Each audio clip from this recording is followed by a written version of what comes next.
Ole Miss, South Carolina this weekend. Ole Miss coming off of a really tough loss to Kentucky this past weekend in what might have been the worst game that we've seen from a play calling perspective under Lane Kiffin at Ole Miss.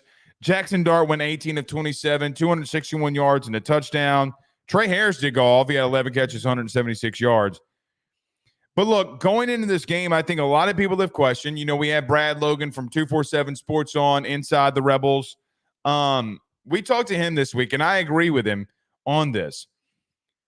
This 3-game stretch, and I told Brad this. You know, we had on Josh Pate on the Ruffino and Joe show last week. And Josh asked me, like, hey, what do you think about Ole Miss going into this 3-game stretch with Kentucky, South Carolina, and LSU? And I just told Josh, like, hey, man, they have not faced teams that are very physical and that can out-physical them, especially their offensive line. And what happened? They got out-physicaled. They got out-coached. They got out-schemed. Last week, Jackson Dart got sacked 4 times. They were 1 for 10 on third down. They were not able to really establish the running game the way that maybe that they would want to. I know that Henry Parrish had 62 yards rushing. He had a touchdown on 13 carries. But Jackson Dart had 13 carries for 22 yards. Some of those sacks, 4 of those sacks, but the other 9 weren't. That's the other 9 that you were trying to design him to run the football.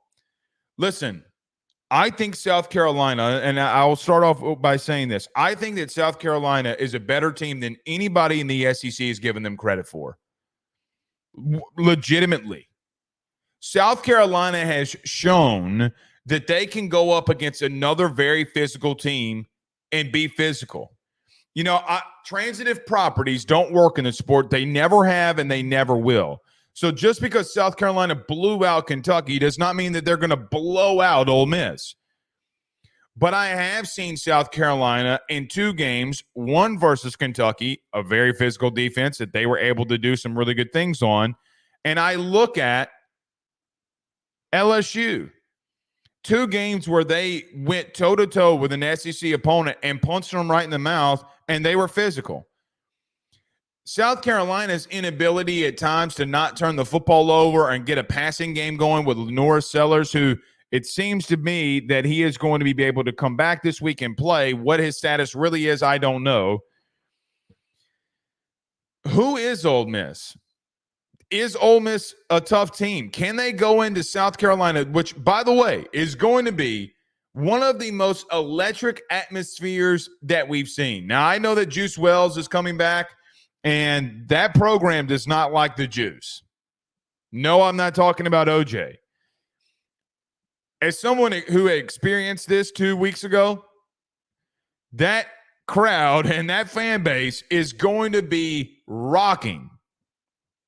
So you have a team in Ole Miss last week that, quite honestly, guys, got out physicaled. Now, were some of the calls that Ole Miss had against them, you know, the Trey Amos hold in the end zone? I think that was bullshit? Yeah, I do think it was bullshit. I don't like that call.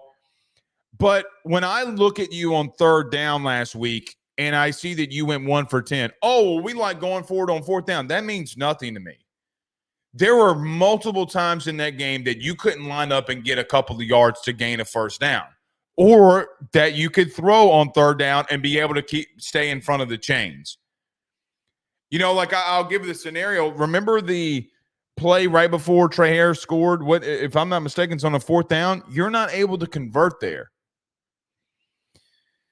I don't know how good this offensive line is for Ole Miss, and I think that is the thing that going into this game that I look at. A really good defensive line in South Carolina, Dylan Stewart and the boys, against an offensive line that got pushed around a week ago.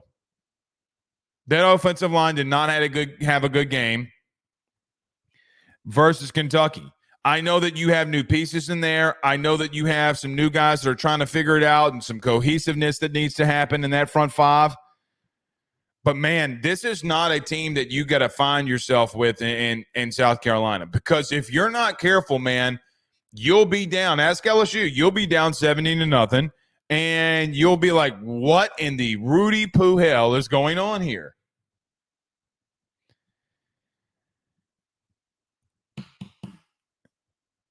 But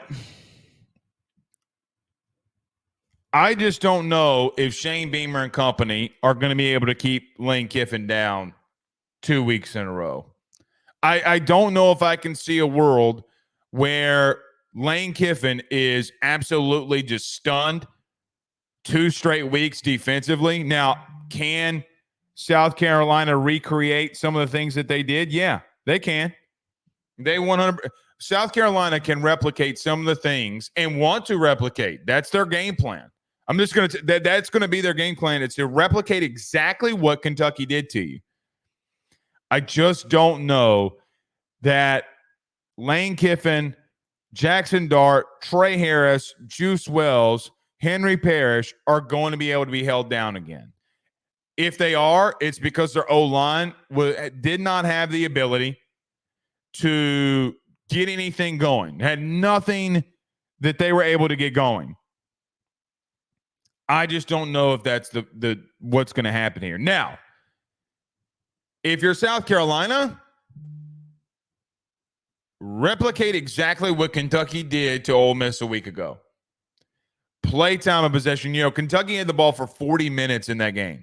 That's 40 minutes. 2/3 of the game, Kentucky's offense had the football. If you do that and you lean on Ole Miss, the game plan is out there on how to beat them.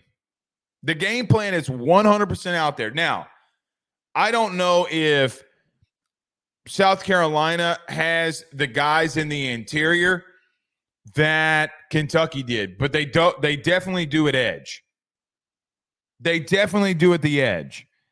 And when you drop back to pass, if your tackles are not able to get a firm base on their pass set or their pass scale, you're in trouble.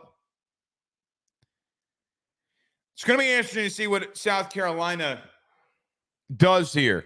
It's going to be interesting to see if South Carolina is able to establish the run game on what has been, ironically, a pretty good front for Ole Miss. What are their injuries like?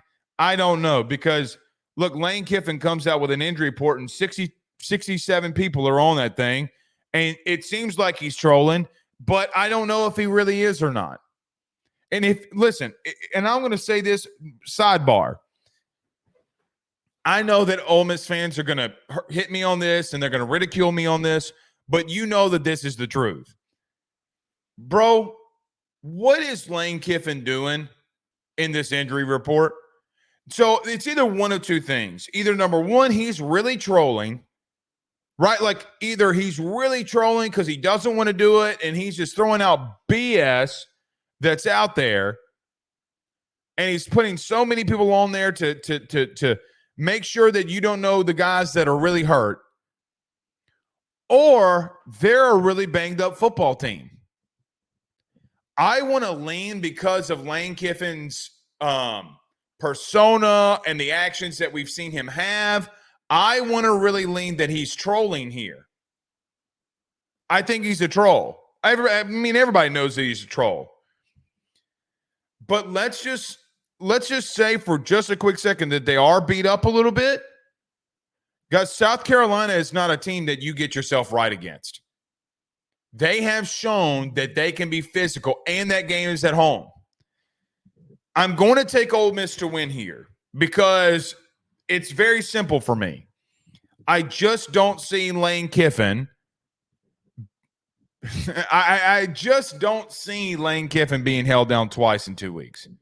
I just can't see it. So, with that being said, give me the Rebels, and then you got a massive matchup against LSU next week.